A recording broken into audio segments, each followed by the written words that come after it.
राखी मुझे हरास करती है। राखी चाहती है जो वो बोले वो मैं करूं। प्रोस्टिट्यूशन होता है। तो राखी सावंत को मैं ये सवाल करना चाहती हूँ, जब तुम रोज 8-8 घंटे मेरे स्टूडियो में आके बैठती थी, अगर राखी की तरफ से मुझे धमकियां नहीं आती।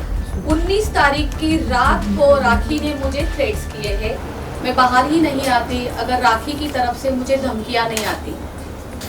ये लास्ट 3 मंथ से मेरे साथ चल रहा है, करीबन जून से चल रहा है। राखी मुझे हरास करती है। राखी चाहती है जो वो बोले वो मैं करूं, बट मैं किसी की कठपुतली नहीं हूँ। 19 तारीख की रात को राखी ने मुझे थ्रेट्स किए हैं। राखी का कहना है अगर मैं उसके खिलाफ एक बात भी करूंगी, किसी को जवाब भी दूंगी, या उसको ये डर है, कोई मुंबई में आए हैं उनके फ्रेंड, उनके एक्स हस्बैंड, तो उनका मुझे कॉल आएगा या मैं उनके साथ चली जाऊंगी, उनका वो डर था, उस वजह से उन्होंने मुझे थ्रेट्स किए हैं। और या वो उनके दिल में ही ये बात थी कि राशि को एक ना एक दिन थ्रेट्स करना ही है, उसको धमकी देनी ही है। तो उन्होंने मुझे इतनी गंदी धमकियां दिलाई है। रात के कुछ 1-1:30 बजे उन्होंने 19 तारीख को मुझे धमकी दी है। अब मुझे राखी से इतना डर लगने लग गया है ना।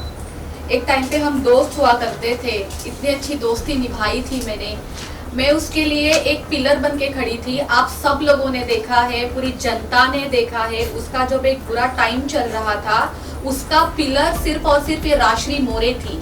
और आज उसी राशि मोरे को ये वो कह रही है कि अगर तुम मेरे खिलाफ कोई बात करती हो, अगर तुम मेरी बात किसी से भी शेयर करती हो जो उसकी पर्सनल चीजें हैं, हालांकि मेरा वो नेचर नहीं है कि मैं किसी की पर्सनल चीजें बाहर लेके आऊं, लेकिन होता है ना, जो चोर होता है उसे डर भी होता है।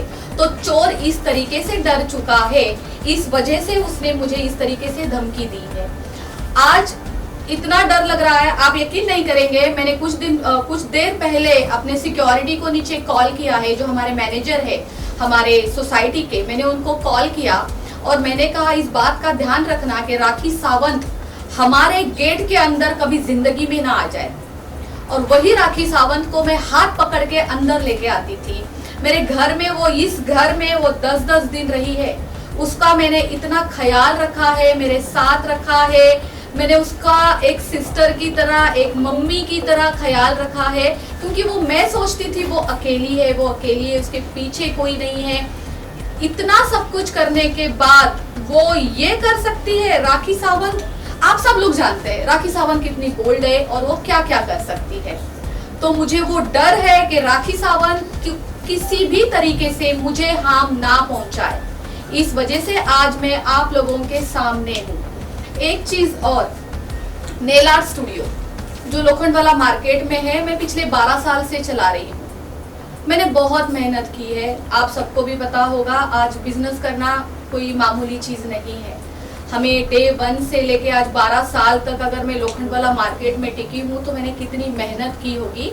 ना कि ये राखी सावंत ने जो बोला है कि मेरे नेल आर्ट स्टूडियो के अंदर प्रोस्टिट्यूशन होता है। तो राखी सावंत को मैं ये सवाल करना चाहती हूँ, जब तुम रोज 8-8 घंटे मेरे स्टूडियो में आके बैठती थी तो तुम अंदर क्या करती थी राखी सावंत? सर्विस लेती थी या जो तुम बोल रही हो वो करने आती थी वहां पे? एक चीज और, किसी को धमकी देने से पहले आपको पूरी जानकारी रखनी चाहिए। राखी सावंत, जो मेरे स्टूडियो है ना, वो नेल आर्ट स्टूडियो है, ठीक है, वहां पे कोई मसाज नहीं होती है। एक चीज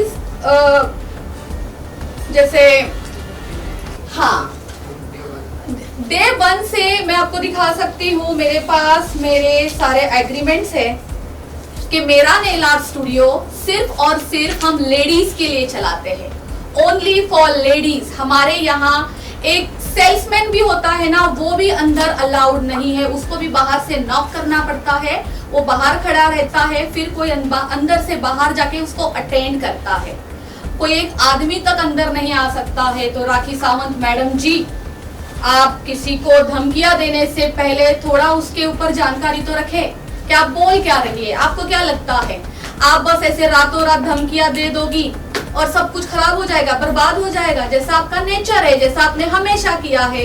आपको पता है किसी के ऊपर किस तरीके से एलिगेशन लगाने हैं, किसके ऊपर धमकी देनी है, किसको बर्बाद करना है, किसका कैरेक्टर खराब करना है, आप बहुत अच्छे से जानती